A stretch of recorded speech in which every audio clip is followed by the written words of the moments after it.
Let's get going. All right, so today is day 17. So welcome. We're getting there. We're in the expansion week of our 21-day series. Last couple days we did some open monitoring, choiceless awareness. Yesterday we did an inquiry into self, like who is the one thinking these thoughts. We're going to continue with that thread of exploring self, non-self today. And then I'll share a poem at the beginning of our meditation, and we'll do a meditation around it. Okay, so if you haven't already done so, you could find a comfortable posture. This could be sitting, could be standing, could be lying down.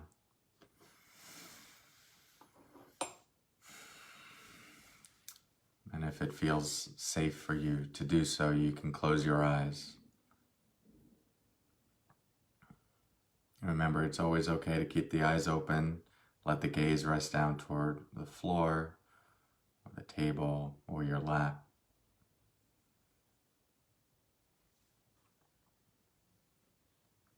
And I'm going to ring the bells 5 times to begin. We'll use the sound to anchor our attention in the present moment before we get going with the rest of the meditation.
Let's take a deep breath together, in through the nose,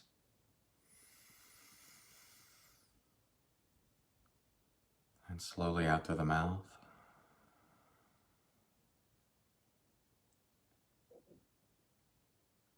Inviting the jaw to soften. The lips can part ever so slightly. Inviting the shoulders to be at ease, as well as the hands and belly.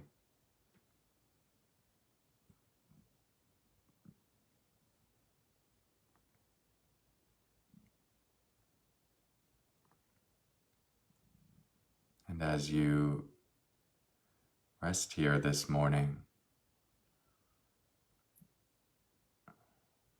notice what residual energy, emotions, thoughts might be running through you that don't really have to do with this moment, but perhaps something that's happened earlier today, yesterday, or even months and years ago.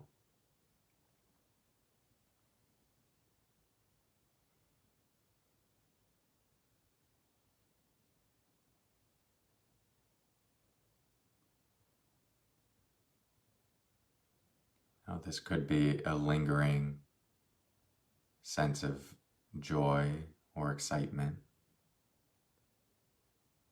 or connection.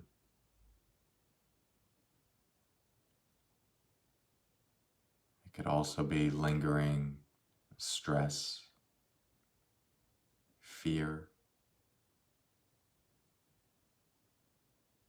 unsafety.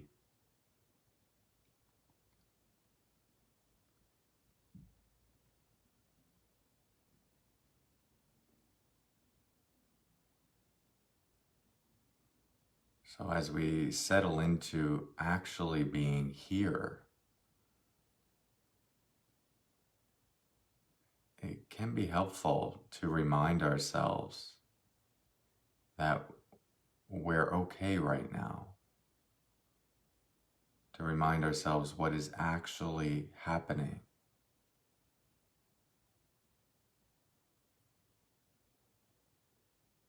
You're just sitting.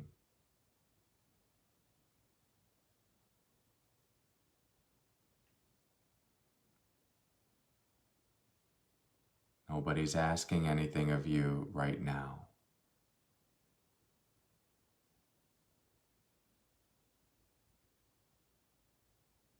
Perhaps there's a roof over your head.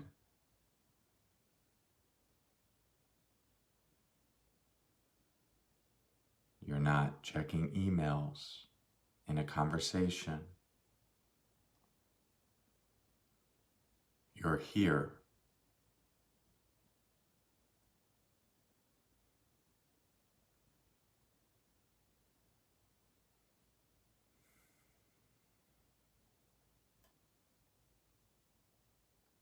And maybe this acknowledgement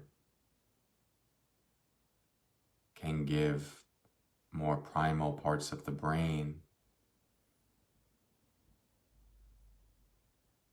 the opportunity and invitation to soften and relax, to not have to brace so hard against life.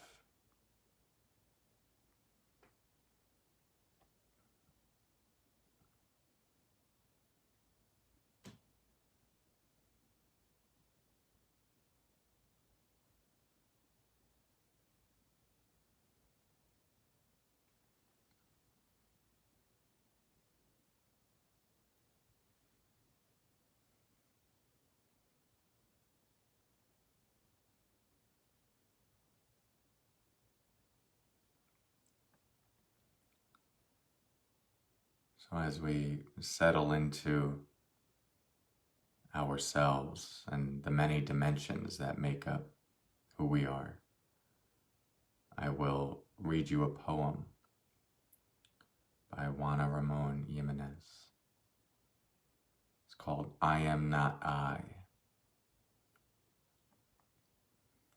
And as I read it, just see if you can receive and hear the words. Let them land for you however they will today. No need to force an interpretation.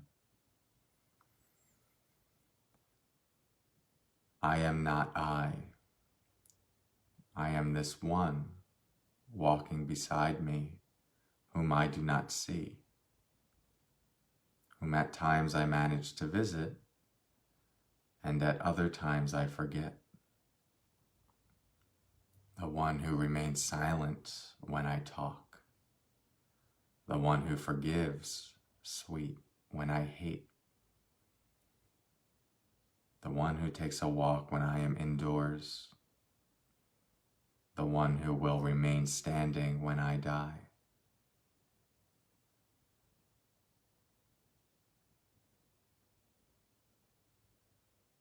I am not I.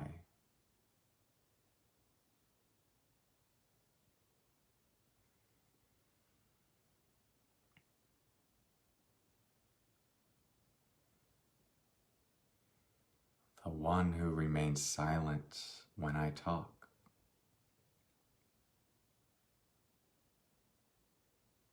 the one who forgives when I hate,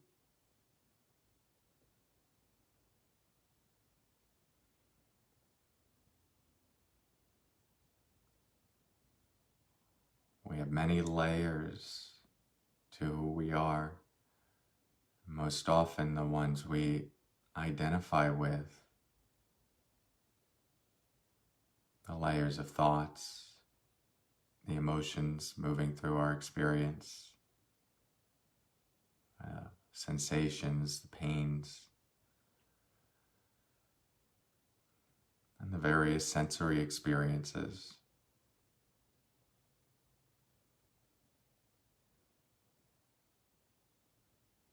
All of this creates the story of I.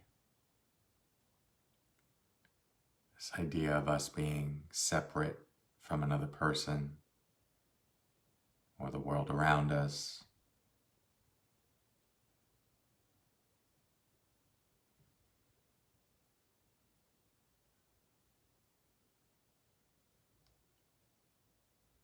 And so as we settle into this moment,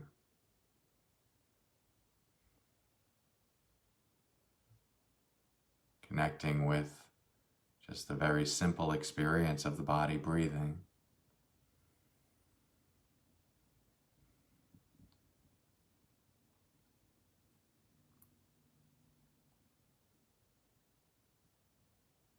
let's see if we can loosen our grip on some of those usual experiences or patterns that we so strongly identify with.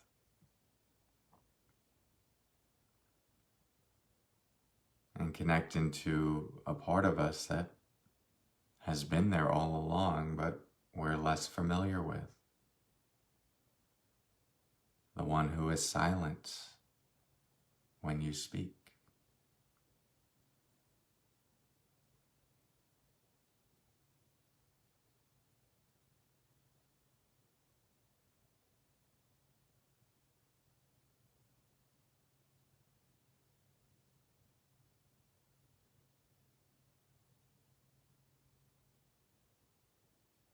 You can even ask yourself, who am I beyond my thoughts, my emotions,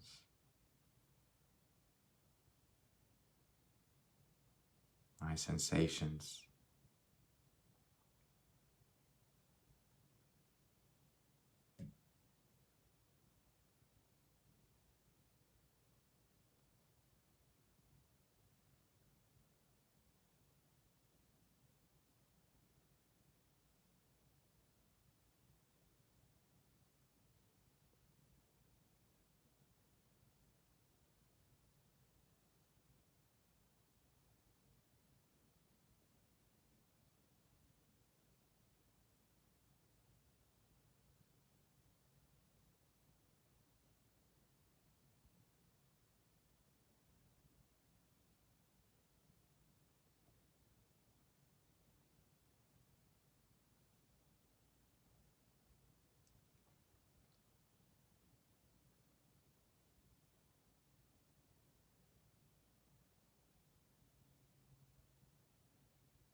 Notice the story of you.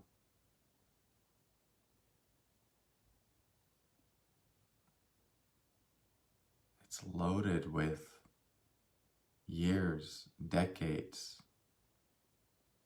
of experiences, ideas, beliefs, good things, bad things, successes and letdowns.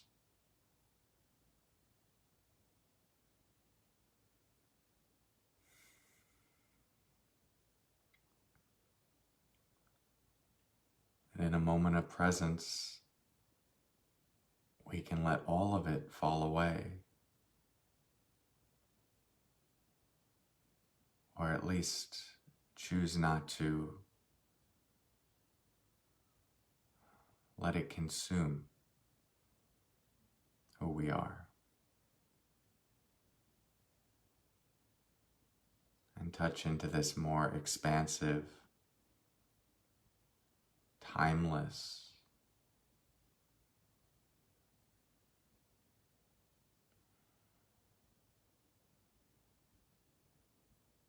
boundless part of ourselves.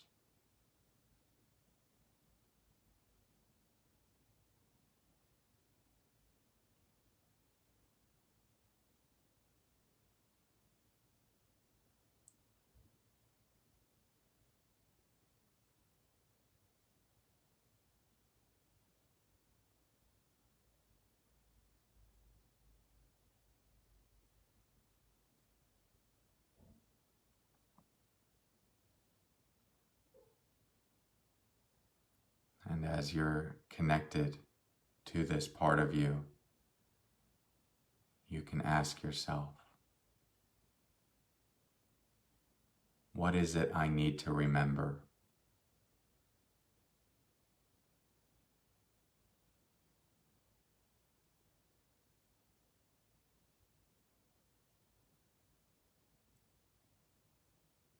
What is it I need to remember?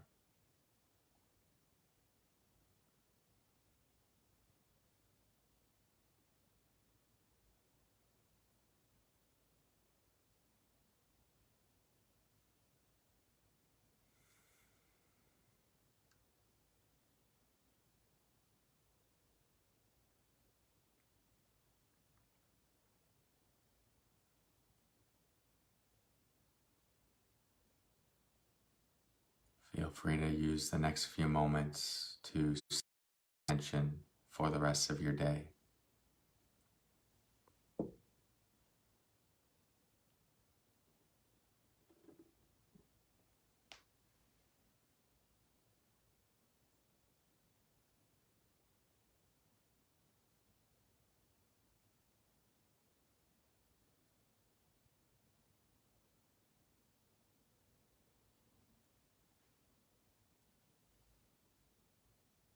And I'll ring the bells 3 times to close our meditation.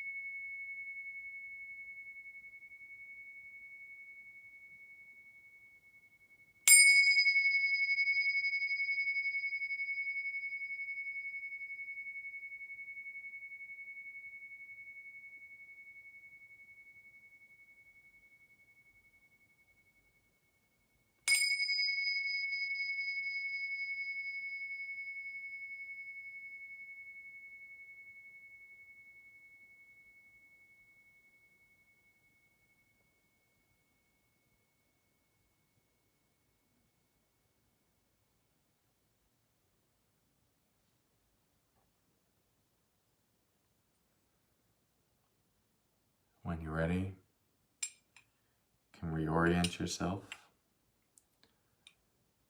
and eventually let the eyes open again.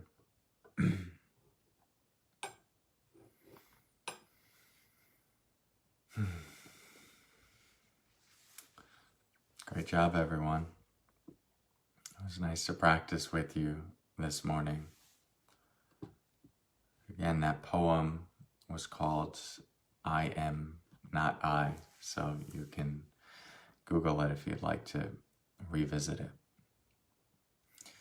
A big part of meditation practice, outside of just what we usually see or get marketed, of the stress reduction and greater focus and optimizing your mind, is seeing that who you are is often much bigger than we think, quite literally.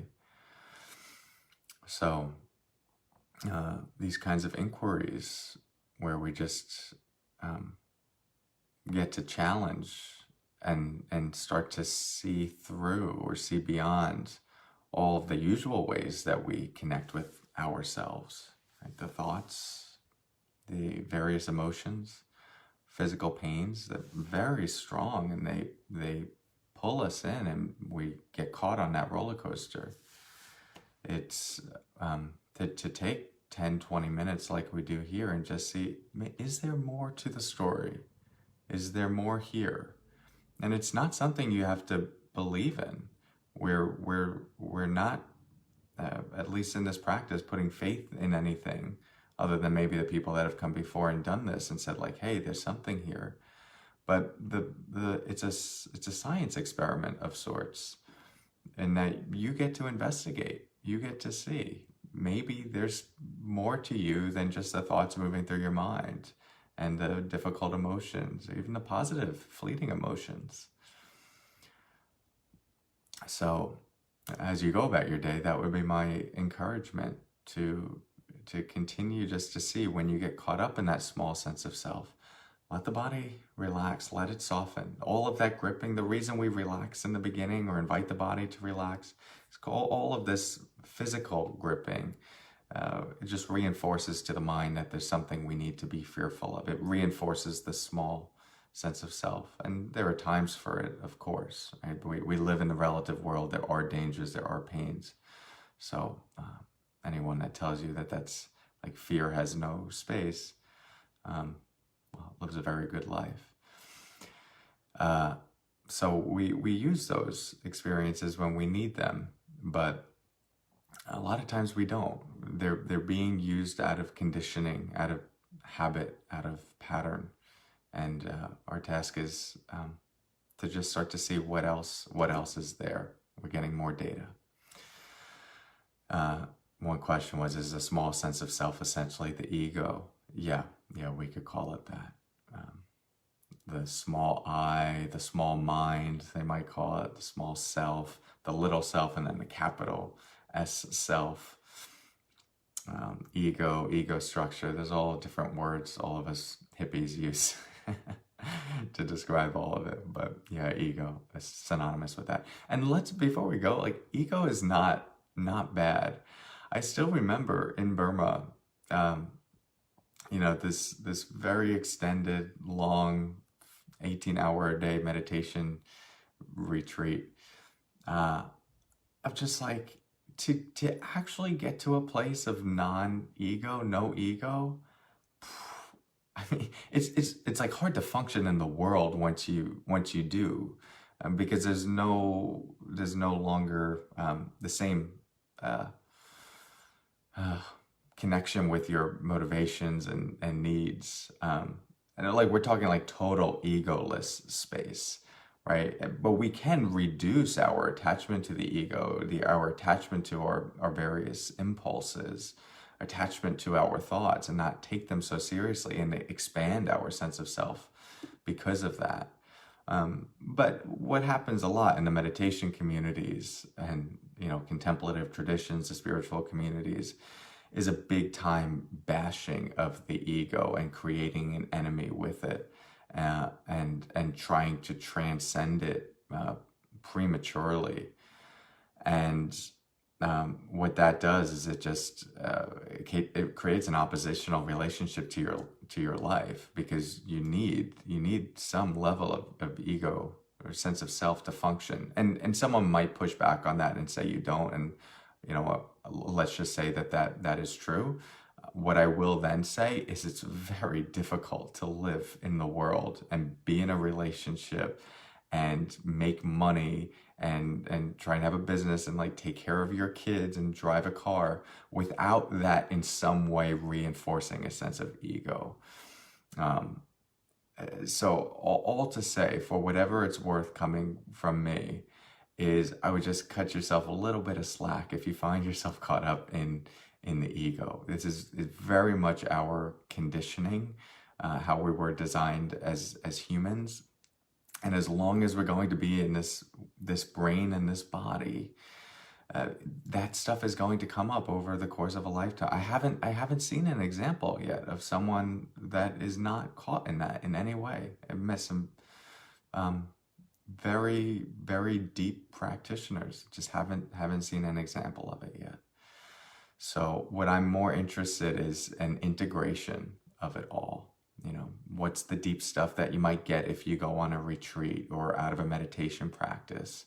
Cool. Like, how can we bring some of that into our life? Because it's obviously pointing to something powerful. It's important.